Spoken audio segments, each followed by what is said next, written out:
வணக்கம். செல்வகுமாரின் மாலை வானிலை ஆய்வறிக்கை. அதிகாரப்பூர்வ வானிலை அறிக்கைக்கு இந்திய வானிலை ஆராய்ச்சித்துறை அறிக்கையை பார்க்கவும். 2026 மே 26 செவ்வாய்க்கிழமை மாலை நிலவர ஆய்வறிக்கை.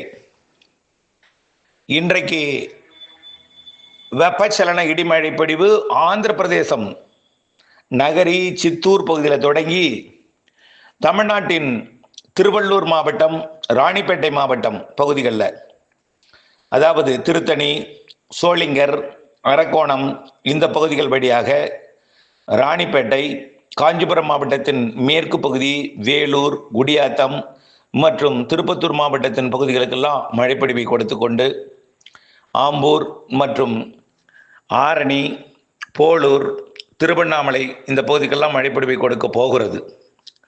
கண்டிப்பாக திருவண்ணாமலை சுமார் ஒரு 6 மணி 6:15 திருவண்ணாமலைக்கும் செங்கத்துக்கும் மழைப்பொழிவை தொடக்கி, அதற்கு பிறகு சாத்தனூர், அதற்கு பிறகு திருக்கோவிலூர் உள்ளிட்ட கள்ளக்குறிச்சி மாவட்ட, விழுப்புரம் மாவட்ட எல்லைப்பகுதி தொடங்கி திண்டிவனம் கூட வரலாம். ஆனால் திண்டிவனத்துக்கு வாய்ப்பு இல்லை, பார்ப்போம். ஆனால் செஞ்சி வாய்ப்பு இருக்குது. செஞ்சி, திருக்கோவிலூர், சங்கராபுரம், திருவண்ணாமலையோட அந்த எல்லையோரம் தொடங்கி தெற்கு பகுதி வரைக்கும், கள்ளக்குறிச்சி மாவட்டத்தோட கள்ளக்குறிச்சி மற்றும் இந்த வீரகனூர் பகுதி, ஆத்தூர் பகுதி, சின்னச்சேலம் பகுதி இங்கெல்லாம் மழைப்பொழிவை கொடுக்கும் என்று எதிர்பார்க்கப்படுகிறது. அதற்கு பிறகு எங்கன்னு பார்த்தீங்கன்னா, அப்படியே சேலம் மாவட்டம், தருமபுரி மாவட்டம், கிருஷ்ணகிரி மாவட்டத்தோட கல்வராயன் மலைக்குள்ள நுழைஞ்சி அப்படியே ஒசூர், பாப்பிரெட்டிப்பட்டி, அரூர், பொம்மிடி, தருமபுரி, அப்புறம்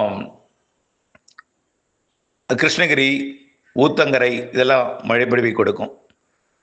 அப்படியே பார்த்தீங்கன்னா அதற்கு பிறகு பார்த்தீங்கன்னா ஒசூர், தேன்கனிக்கோட்டை, அஞ்சட்டி, அப்புறம் பெண்ணாகரம், ஒகேனக்கல், அப்புறம் மேட்டூர், கொளத்தூர் இந்த பகுதிக்கும், சேலம் தலைநகர் பகுதிக்கும் வாய்ப்பு இருக்குது. சேலம் தலைநகர் பகுதிக்கும் வாய்ப்பு இருக்குது.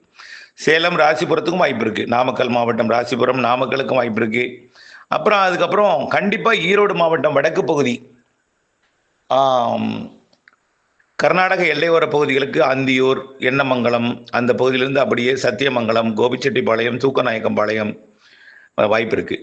அப்படியே காவிரி கரையோர ஈரோடு மாவட்டம், கொடுமுடி, அரச்சலூர் இதுக்கெல்லாமும் திருப்பூர் மாவட்டத்தோட வடக்கு பகுதிக்கும் வருவதற்கு நன்றாக வாய்ப்பு இருக்குது. கோயம்புத்தூருக்கும் வாய்ப்பு இருக்குது. வாய்ப்பு இருக்குதான்னு சொல்லிட்டு இருக்கேன். உறுதிங்கிறது கர்நாடக எல்லையோரம் மற்றும் கர்நாடகா. இப்போ திருவண்ணாமலையில் இருப்பது கள்ளக்குறிச்சிக்கு வரும். அப்புறம் அப்படியே ஒட்டுமொத்த கல்வராயன் மலை தாண்டி கிருஷ்ணகிரி, தருமபுரி, சேலம், நாமக்கல் வரும். நாமக்கலுக்கு வாய்ப்பு குறைவு இருக்குது, வாய்ப்பு குறைவு தான். ஆனால் தருமபுரி, சேலத்துக்கு வாய்ப்பு கூடுதல். சேலத்தை விட தருமபுரி தான். தருமபுரி, கிருஷ்ணகிரி 100% உறுதி. அதை தாண்டி கர்நாடக பகுதிக்குள் போகும். போய் மைசூர், பெங்களூருக்கெல்லாம் நல்ல மழைப்பொழிவை கொடுக்கும்.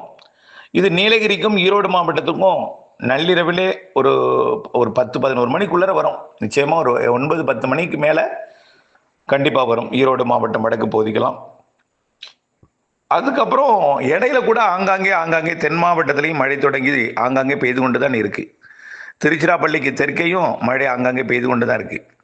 அதாவது கீரனூரில் மழை, கீரனூர், அப்புறம் பார்த்தீங்கன்னா திருச்சிராப்பள்ளி மற்றும் புதுக்கோட்டை மாவட்ட எல்லையோரம் தூரங்குறிச்சி பகுதிக்கும் மழை பொழிஞ்சு கொண்டிருக்காங்க. இங்கே மருங்காபுரி பகுதி இங்கெல்லாம் அங்கங்கே மழை இருக்குது.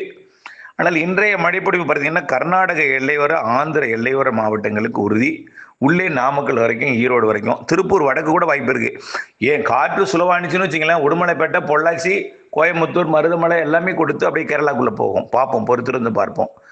அப்படி ஏதாவது தீவிரம் இருந்தால் நான் மேலும் ஒரு அறிக்கையை இரவில் வழங்குகிறேன்.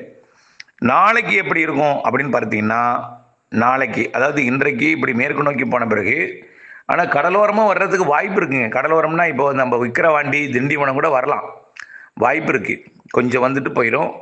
நாளைய மழையை பொறுத்த வரைக்கும் இதை விட கொஞ்சம் கூடுதல் பரப்பில் தெரியுது கர்நாடக எல்லையோரம், கொஞ்சம் தென் மாவட்டங்களுக்கும் தெரியுது. நாளைக்கு 28ஆம் தேதி இது வரைக்கும் தென்மேற்கு பருவமழை 26ஆம் தேதி தொடங்கும்னு இந்திய வானிலை ஆய்வு நிறுவனம் ரொம்ப நாளைக்கு முன்னே அறிவிச்சுட்டு இருந்தாங்க. கடந்த சில நாட்கள் வரைக்கும் அறிவிச்சாங்க. இன்னைக்கு 26, ஆனால் எந்த அறிவிப்பும் இல்லை. ஆனால் 26ஆம் தேதிக்கு பிறகு தான் நம்ம தொடங்கணும்னு சொன்னோம். 28, 29, 30, 31 தொடங்கும்னு சொன்னோம். ஆனால் அது பேரளவில் தான் தொடங்கும்னு சொன்னோம். 3ஆம் தேதியிலேருந்து ஸ்ட்ராங் ஆகிடும் தென்மேற்கு பருவமழை. அதனால